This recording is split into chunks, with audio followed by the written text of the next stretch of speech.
Alabama going on right now. I don't even celebrate that. I'm black. Got Obama, all that.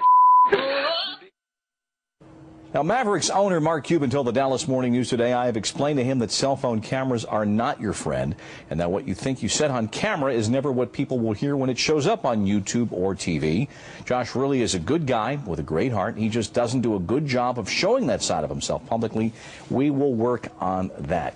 But this latest issue is hardly the first for Josh Howard. Let's say hello to Robert Scoop Jackson. You read him on ESPN.com's page 2. And we also say hello to Kevin Blackistone from AOL Sports, who has spent much of his professional career in Dallas. It's good to have you guys here. Scoop, given what we know to be, at least publicly, the recent track record off the court of Howard, how big a deal is this? Well, it can be a big deal. I mean, because you're seeing a trail, and this is not the type of trail that you want to leave as a professional athlete, where they become like trails of baggage that you have to carry with you along the way.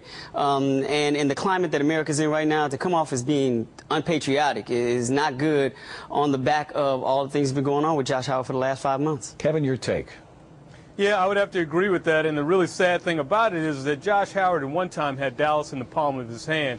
He was an underrated player coming into this league. He proved himself to be one of the most important parts of the team, and with these incidents the last few months, his whole persona there, I think, has been turned upside down. And I would be surprised if in a city like Dallas, where the red, white, and blue is so strong, right, that he survives staying on that team this year. You really think this could be fatal to his remaining in the city?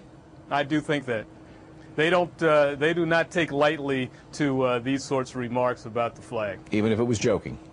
Even if it was joking. I don't think a lot of people think that you should joke about this kind of thing. All right. Now, that might be what the Mavs may do in a personnel sense. Scoop, we invited Mark Cuban here today. He took a pass on our invitation. We saw what he said to the Dallas papers. What do you think the Mavericks may do in a sense of discipline? Aside and apart from trading, if it comes to that, what do you think they may do or should do? I think Mark had a conversation with him, and that's fine. They're going to continue to do that, and try to keep him on the right path if he stays with the team. He has to really be productive to get away from this. But the bigger problem in this situation is that you're dealing with the area of patriotism, and it's not just the Dallas Mavericks. It's just any other team. And that's why I said earlier about the baggage, Bob, is that this is the type of baggage you don't want to have on you because it goes beyond the Dallas Mavericks. Which team wants to pick up somebody that is being, labeled as unpatriotic? So it's not just Dallas' situation, it's anybody. If Mark Cuban decides to let him go, what other team is going to pick him up? What about discipline in the here and now? I mean, Mark Cuban seems to be the last guy among all owners in that league that would do something for appearance's sake, but he may feel that he needs to impose, or do you think that he doesn't feel the scoop to impose discipline here? I don't know. I mean, in situations like this, we looked at what happened in the NFL, where Roger Goodell started to come down on behavioral issues, and you're seeing a pattern here with Josh Howard. And it's like, you know what? Does the commissioner need to step down and say, all right, look, man, these are 4 incidents in the last 5 months that's happened with you that are not good PR for this league. Now, it may be beyond Mark Cuban to come in and do something, but I don't know what other discipline you do because it was happening on his off time, but there is a trail going in, so they may have to say some type of precedent, not necessarily disciplinary, but some type of precedent maybe needs to be laid down to him from somebody bigger than the owner of the team. Well, Kevin, if you posit a possible trade before we get to that point, is there something that the team may feel it needs to do? Well, I mean, they may need to fine him or something like that. It's a long ways to go between now and the start of the season, but I wouldn't be surprised at all if they implemented some sort of fine. I think that would probably be in accordance with some of their rules. I mean, at the end of the day, what Mark Cuban's got is a product that he's trying to sell to the public, and he doesn't want to have a product down there that the public, parts of it that the public may not want to buy. He's a 20-point scorer, though.